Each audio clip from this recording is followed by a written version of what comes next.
Nessa sessão 3 do nosso seminário, a gente vai falar daquele que é o ponto de partida para um posicionamento estratégico efetivo, que é a análise de mercado e o planejamento, a definição da estratégia do negócio. Então vamos lá.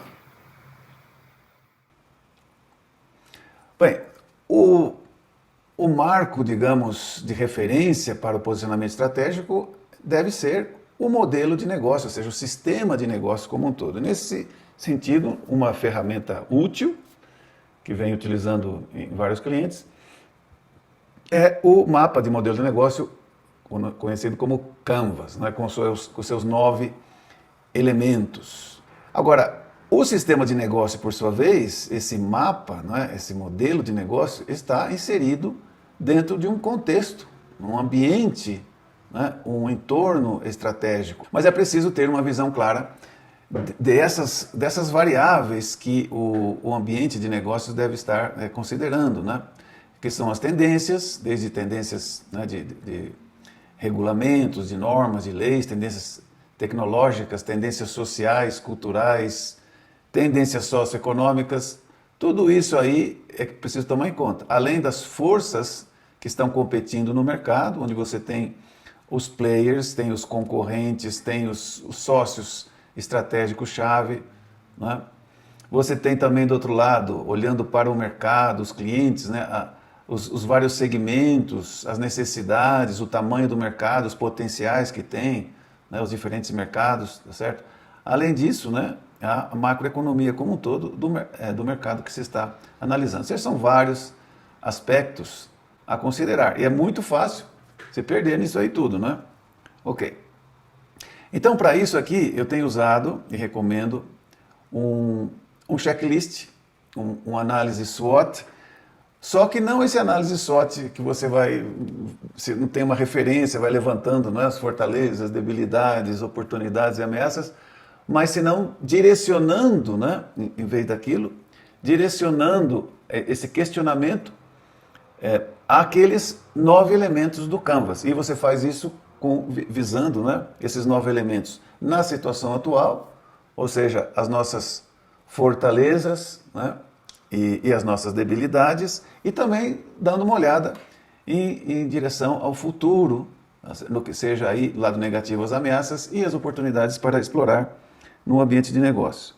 Então, recomendo esse uso de um checklist. Eu tenho esse documento aos assinantes do portal resolve.guru, eu posso disponibilizar, né? Isso é parte do material. Isso vai possibilitar um uso muito mais efetivo, né, da análise SWOT tradicional, direcionando, então, como eu disse, para os 9 elementos do Canvas. Agora, como é que a gente trabalha com isso aí tudo, né? Isso aqui a gente vai comentar em seguida. Então, esse passo inicial de capturar a informação relevante em todos esses aspectos, em todas essas variáveis, e dar sentido lógico a isso aí, tá certo? Identificar as melhores oportunidades e como se posicionar, não como se posicionar, mas ante o que se posicionar no mercado, até corrigindo aí, isso deve ser feito de maneira sistemática. Então não pode ser assim um estudo que você contrata pontualmente, tá certo? Delegando essa atividade vital de conhecer profundamente o mercado que a gente está inserido.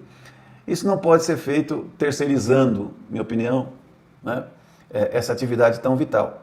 Não impede que participe uma agência, alguém especializado, mas o controle, digamos, esse know-how, essa dinâmica de conhecer o mercado deveria ser um processo empresarial e, além do mais, um processo empresarial chave. Como aqui está um exemplo, um processo de pesquisa de mercado, tá certo? Então, aí nas suas várias dimensões, esse é um modelinho que eu tenho e venho aplicando, que considera todo aquele entorno, aquelas perguntas-chave, né, em torno do modelo de negócio. Aqui vocês me perdoam, o material que estou mostrando está em espanhol, mas é só para ilustrar o conceito, né? Esse material depois a gente pode disponibilizar em português. Isso mais ou menos que eu acabo de dizer é o caminho, né? Um caminho muito mais promissor em relação à típica atividade de conhecer o contorno, as condições de contorno do negócio. O que não se deve fazer, e infelizmente é o que mais se faz nas empresas, é isso que eu estou mostrando aí, né? É essa fragmentação, esse desdobramento de metas e objetivos para divisões, unidades de negócio, áreas, e chegar até o absurdo de colocar aí objetivos numéricos para cada indivíduo da organização. Por trás disso está um paradigma obsoleto, um paradigma falso, que é o paradigma da fragmentação, que nós vamos ter chance de comentar nesse seminário. Minha recomendação é evitar a análise SWOT tradicional e a partir daí você disparar ações reativas sobre as debilidades, né, e as ameaças, etc. Então, esse quadrinho aí, eu estou colocando como exemplo, tá certo? Essa fragmentação de metas, como se tudo num sistema de negócio fosse puramente aditivo, o que não é. Né? Então, isso aqui é a típica coxa de retalhos que se arma, tá certo? Vira um samba do crioulo doido, realmente, aí.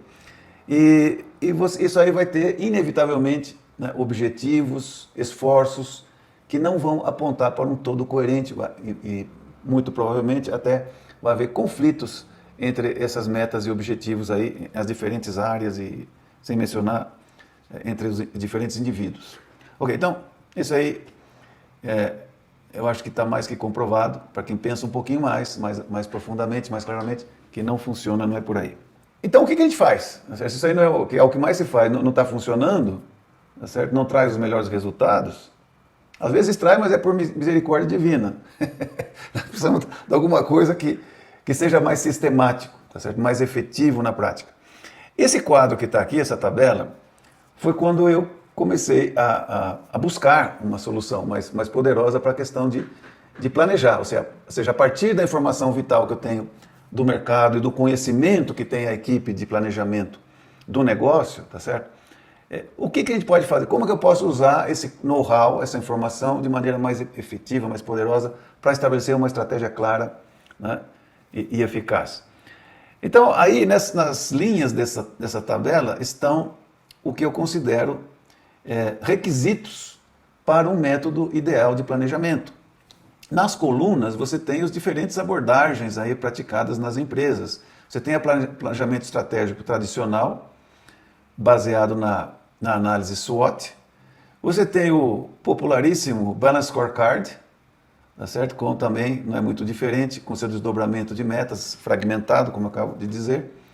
Você tem o método japonês Hoshinkanri, que eu pratiquei durante vários anos, e que é bom, é muito bom. Mas você tem esse que eu vou comentar aqui, que é a solução da teoria das restrições, do Eli Goldratt, para estabelecer um pensamento sistêmico, um pensamento claro e orientar um processo de mudança de maneira muito mais poderosa. E esse método é o que a gente chama por aí de thinking process, o processo de pensamento sistêmico, o raciocínio lógico da teoria das restrições. E se você for ver aqui, eu não vou entrar em detalhes em todos os parâmetros aqui, tá? Se quiser, você pausa o vídeo e dá uma olhadinha aí. Mas da minha experiência de mais de 20 anos, já são quase 25 anos já, de uso e aplicação prática do thinking process em diferentes situações extremamente complexas, né? Eu posso afirmar que, é a conclusão que eu chego aqui nessa comparação, que o thinking process é, de longe, o mais poderoso método de planejamento, de pensamento sistêmico disponível na atualidade. É isso que eu vou comentar muito brevemente aqui, dar uma visão geral de como é o fluxo de análise do thinking process na prática. Ok, então esse slide está mostrando isso, tá certo? Esse método, o thinking process, é um método que permite guiar uma equipe com responsabilidade sobre um dado sistema, permite guiar as decisões, as análises, as conclusões a partir de um ponto de vista sistêmico. É um método de análise sistêmica, né, por excelência. Então, nos permite responder nessa ordem que está aqui, que é muito importante, as perguntas-chave de um processo de mudança. Começando pela primeira pergunta básica, que é: por que mudar? Para responder essa pergunta, você precisa já como dado de entrada, como pré-requisito, isso que a gente já comentou antes, na sessão anterior, estabelecer o estado ideal que se busca como elementos mínimos, a missão, o propósito e as condições necessárias para poder cumprir a missão. Então, tomando isso como referência, para responder essa pergunta, por que mudar, né? Por que dedicar tempo e recurso para buscar uma melhoria? Porque não tenha dúvida que as mudanças de impacto vão requerer dedicação de tempo e recursos. Então, para responder essa pergunta, a gente compara esse estado ideal com a realidade que a gente vive. Okay? E essa equipe que está aí, que tem visão de todo o sistema de negócios, estão aí todos os líderes com responsabilidade e autoridade para tomar essas decisões estruturais e estratégicas. Essa gente vai levantando o que nos desvia desse estado ideal, o que nos impede de chegar aí, de cumprir, de assegurar uma condição necessária, de cumprir a missão, de avançar em direção à visão de longo prazo, etc. E desse exercício, né, desse levantamento e síntese dessas ideias, sai uma lista, tipicamente aí 10, 20 efeitos indesejáveis. Seria o equivalente de debilidades numa análise SWOT, tá? Que são aquelas coisas que nos desviam, os gaps que nos desviam do estado ideal. Ok, isso já é uma grande ajuda, a discussão e síntese, consenso da equipe sobre o que é que está matando a gente atualmente aí, né? Esses efeitos indesejáveis, como a gente diz, usando a gíria aí, né? A terminologia do Thinking Process. E essa é a resposta à primeira mudança. Por que mudar? Porque a gente não gosta desses efeitos indesejáveis. A gente quer erradicar isso da realidade. A gente quer fechar esses gaps e se aproximar o máximo possível do estado ideal, que é a definição de estratégia, né? Definição de estratégia é essa ponte entre o estado atual que se vive e o estado ideal que se busca. Essa é a estratégia. Agora, esse método, como eu disse, sendo um método de pensamento sistêmico por excelência, ele vai impedir que a gente dispare ações reativas e começa aquela fragmentação de metas que eu comentei há pouco tempo aí.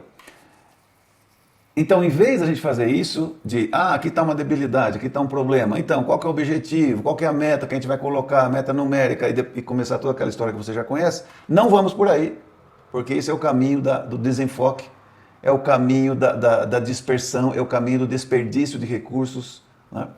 Então, não é por aí. Aí vem a segunda pergunta, muito importante. O que mudar? Essa pergunta é interessante porque não é assim, o que a gente pode mudar? Você pode mudar qualquer coisa, você pode fazer qualquer coisa em qualquer lado da organização que você meteu um olho crítico, você vai ver a oportunidade de melhorar. Sim, mas o que a gente tem que mudar? O que é absolutamente indispensável mudar para provocar uma transformação nessa realidade problemática e complexa que está dada por esse conjunto de efeitos indesejáveis? Então, esse método, que é um método de pensamento sistêmico, vai reconhecer o seguinte: olha, tudo isso aqui são sintomas de um mesmo sistema de causas. É o mesmo sistema, é a mesma unidade de negócio que nós estamos analisando, é a mesma corporação, ou seja, é o mesmo sistema de causas. E, portanto, e isso é a premissa fundamental, o axioma central da teoria das restrições, deve haver algum fator limitante. Tem que haver por trás desses sintomas um problema central ou poucas causas raízes que explicam todo esse desdobramento negativo que a gente vive na realidade. Então essa segunda pergunta é muito importante, porque agora vai colocar a gente num rumo de um pensamento claro para identificar esse problema central que determina, talvez em combinação com algumas poucas causas raízes, que determina toda uma cadeia de causa e efeito que vai então aí culminar com os efeitos indesejáveis. A resposta a essa pergunta, a ferramenta que a gente usa para responder essa pergunta, a gente chama de árvore da realidade atual. Esse é um diagrama lógico que a equipe de planejamento, usando o Thinking Process e aplicando todo o seu conhecimento, experiência e intuição sobre a realidade que se vive, constrói esse diagrama, e esse diagrama permite duas coisas. Permite identificar com precisão qual é esse problema central, né, que está oculto. Esse aqui é um caso real, tá? Só uma imagem que eu uso aí, mas é de um caso real.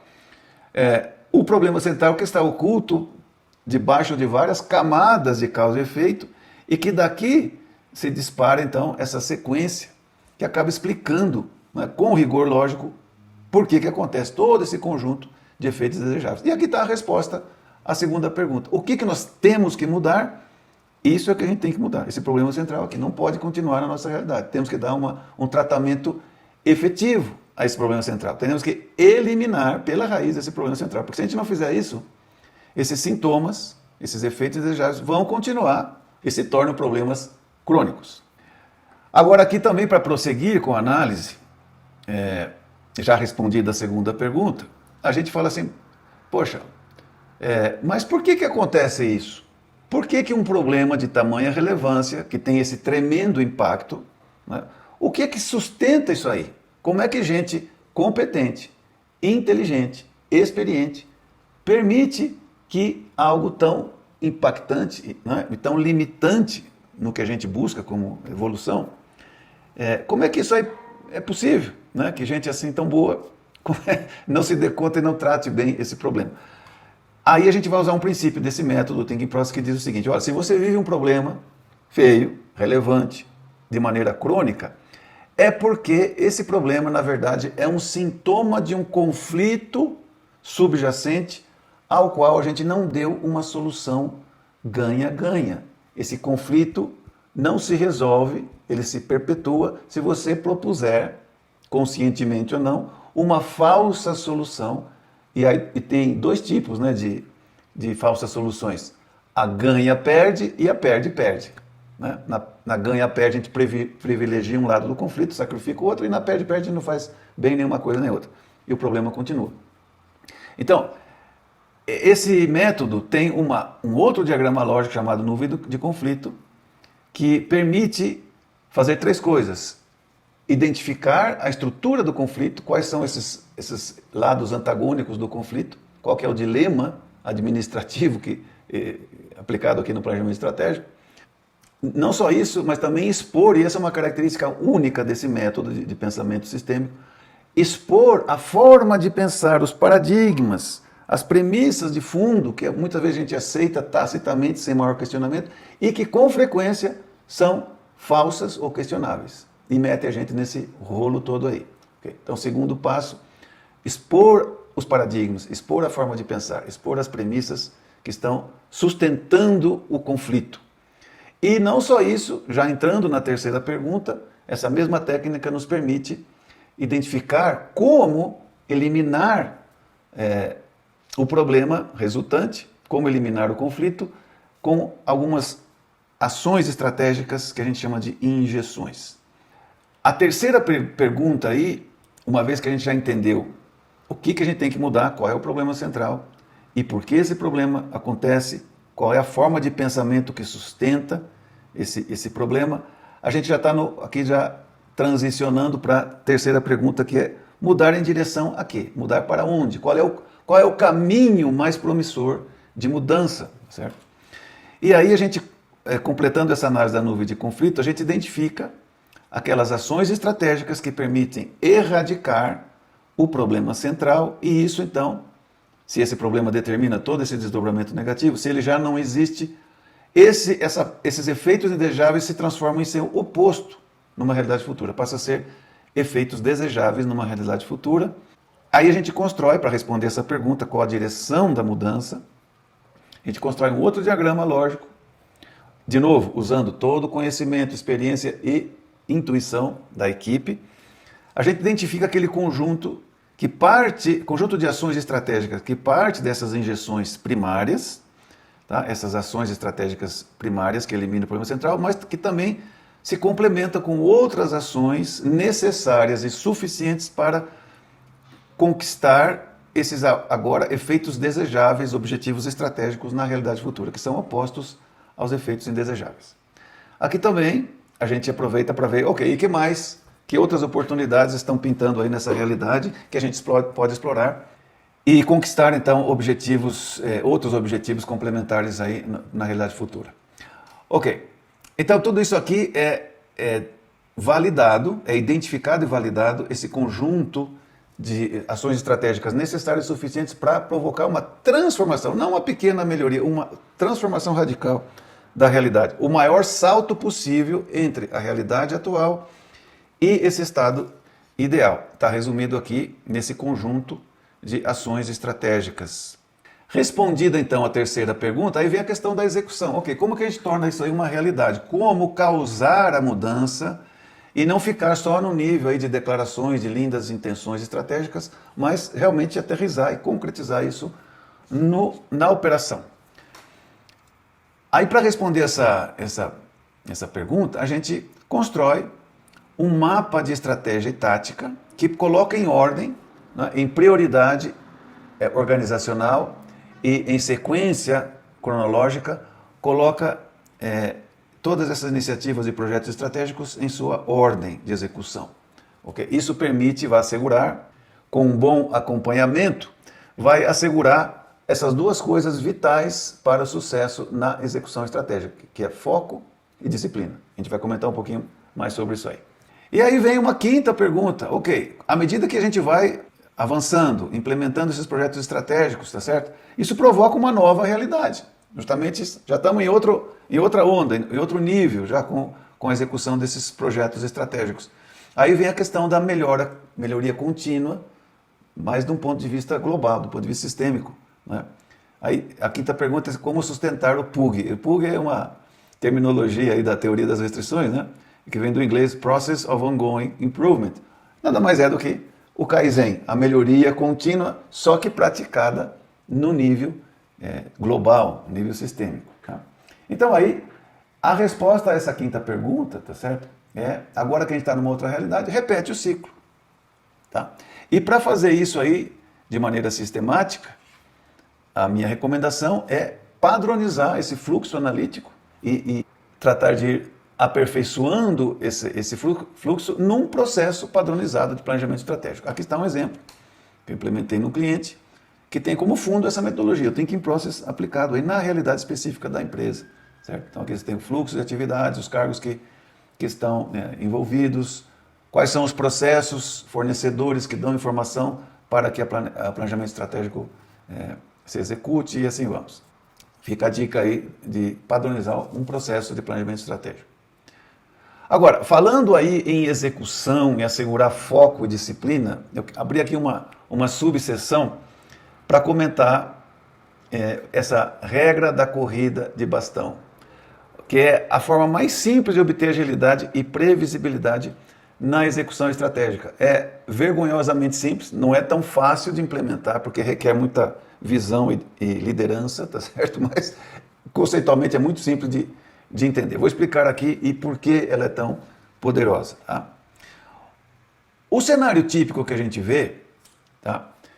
Quando se trata de execução de planos, de projetos, são planos super detalhados com datas de início e fim para cada tarefa, todas as janelinhas de tempo, tá certo?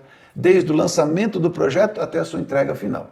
Esse é o que a gente vê. Por trás dessa prática está a premissa, que a gente aceita sem maior questionamento, de que o sucesso está nos detalhes, nos mais mínimos detalhes. Então eu preciso, já no tempo zero da início de um projeto, né, eu preciso de definir com essa precisão todos esses objetos. Planos super detalhados, ok? E agora que a gente estabeleceu isso e teve tanto trabalho para chegar a essas minúcias de execução do projeto, a gente, claro, precisa estabelecer um controle rigoroso de avanço, tomando isso aí como base, imutável. Né? Mas, aí vem, a experiência prática mostra que o resultado normal, observado em N empresas, com ambiente de projetos, são atrasos ou entregáveis comprometidos não com o resultado final desejado.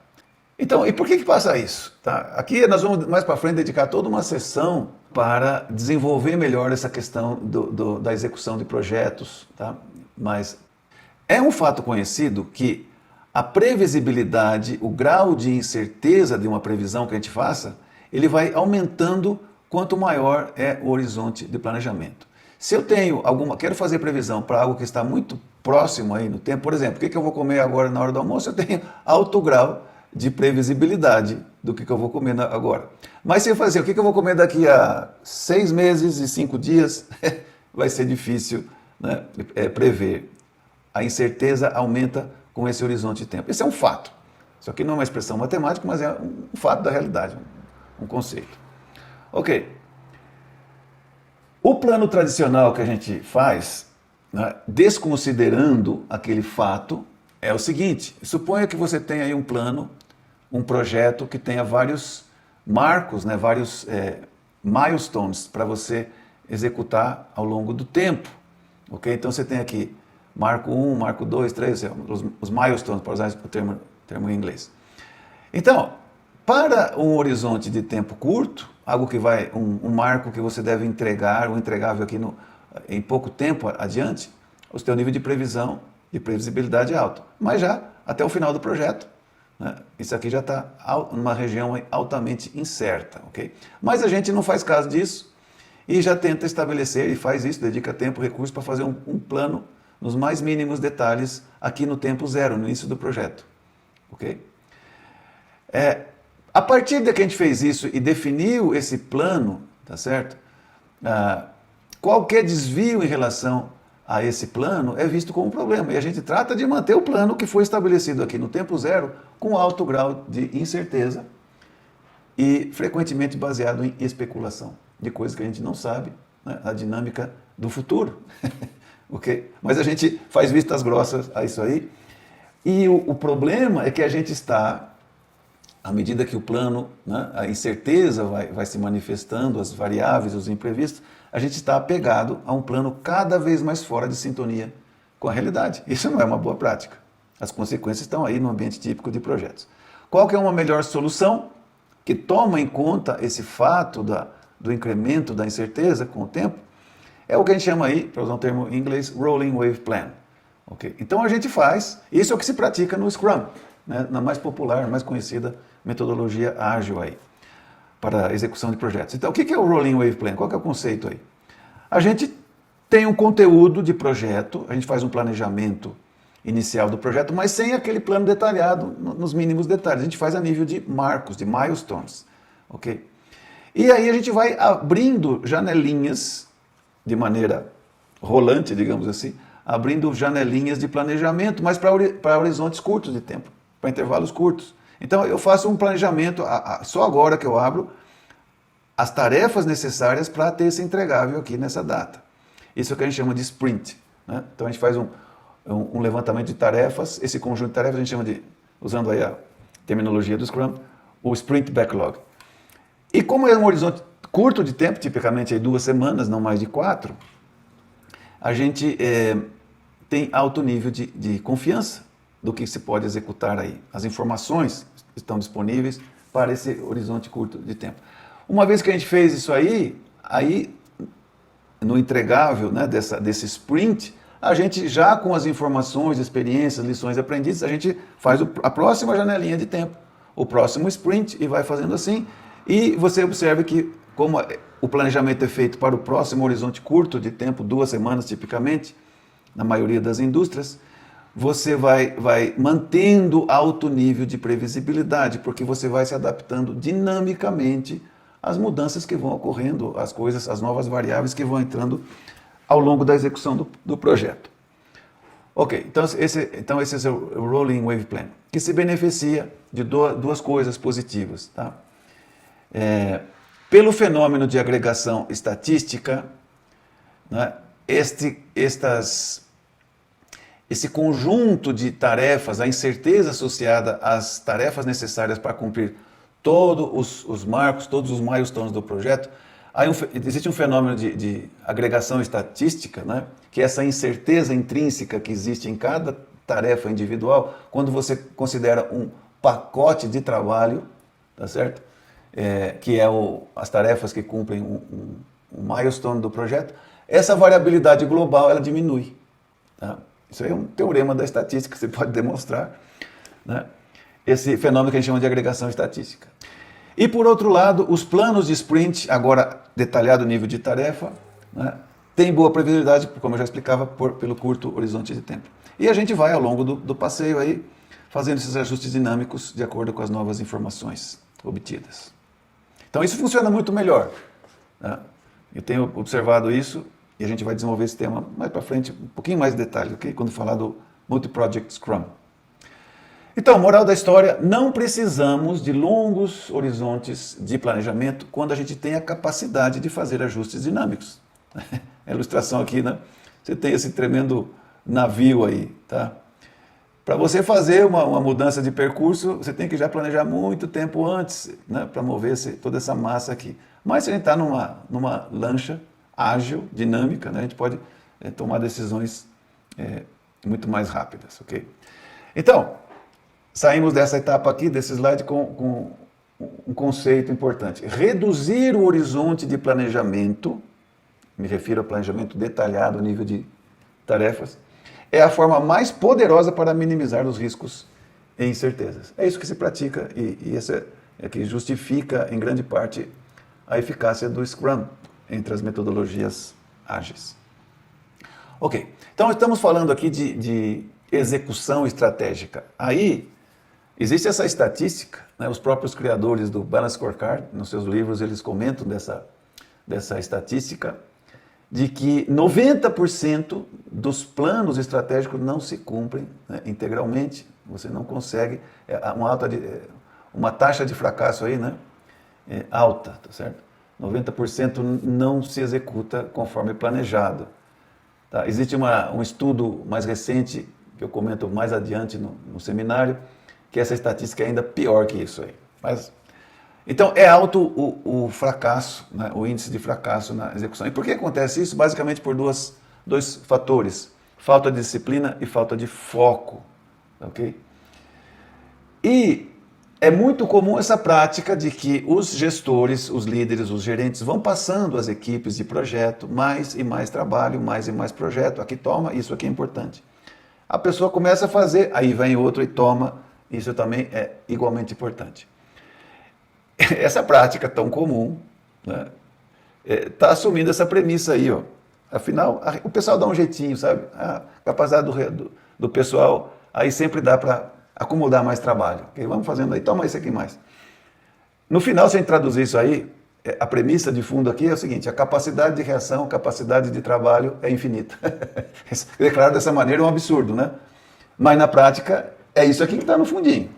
Porque o pessoal acaba se dando um jeito aí, faz um esforcinho mais aí e a coisa sai. Bom, mas na prática é o seguinte: se tudo é urgente, então nada é urgente. O que isso aí vai disparar? É o que a gente chama de modo de operação de pratos chineses, né? Você coloca no ar vários pratinhos, várias coisas, várias tarefas, várias coisas para cuidar, tá certo? E vem mais coisas, você coloca mais no ar, algum desses aí acaba caindo no chão, né? É o que a gente chama de, para usar a terminologia em inglês, é o que a gente chama de bad multitasking, o multiprocessamento mal feito. E isso é simplesmente mortal no ambiente de projetos. Essa falta de foco, porque as pessoas sofrem essa pressão. Qual que é a reação natural de gente que é boa, profissionalmente competente, mas não é burra, não é estúpida? Qual que vai ser? Vem pressão de todo lado, então eu faço um pouquinho de cada coisa. Estou fazendo aqui, chefe, estou fazendo aqui também, estou fazendo aqui também. Então, o que isso aí vai fazer? Vai provocar, além do alto nível de estresse, uma ineficácia absurda. Tá? Existem simulações que eu já vi de computador que mostram que só o efeito isolado da multitarefa mal feita, o bad multitasking, quadruplica o lead time dos projetos. É impressionante. O que a gente pode fazer contra isso? O antídoto mais simples e, ao mesmo tempo, poderoso contra isso, para erradicar o multiprocessamento mal feito, é a corrida de bastão. Isso aí tem... O que são 7 pontos aí? 7 pontos. Vamos comentar um por um. Ok, primeiro, a gerência define uma ordem de prioridade para cada um dos projetos na fila. Tudo que consome tempo e recurso de uma dada equipe em diferentes projetos tem que receber uma ordem de prioridade. Não fazer isso aí é decretar a ineficiência, a perda de tempo, né, e desperdício de recursos. Então, absolutamente dispensável. Se define uma ordem de prioridade. Todos os projetos têm uma ordem de prioridade organizacional para ser executado. Dentro, internamente de cada projeto, você tem os marcos, os milestones, que têm os seus correspondentes ordem de prioridade de execução também. E dentro de cada marco, dentro de cada milestone, de cada pacote de trabalho, você tem as tarefas também codificadas, herdam esse código de prioridade. Então, esse é o ponto 2, as tarefas de cada projeto recebem igualmente um número único de prioridade. Tudo está codificado. Terceiro ponto, o avanço do projeto que está com o bastão, isto é, o projeto em execução com maior ranking de prioridade, não pode parar. Num dado momento, em todo o portfólio de projetos, só vai existir um projeto que é o que tem prioridade máxima de velocidade de avanço. Esse é o projeto que ainda não foi concluído e está ativo na sua ordem de prioridade. Então, suponha que você tem 10 projetos na fila. Você já executou 1 e 2, já está entregável ao final. O projeto 3 é o que está com o bastão da corrida, né?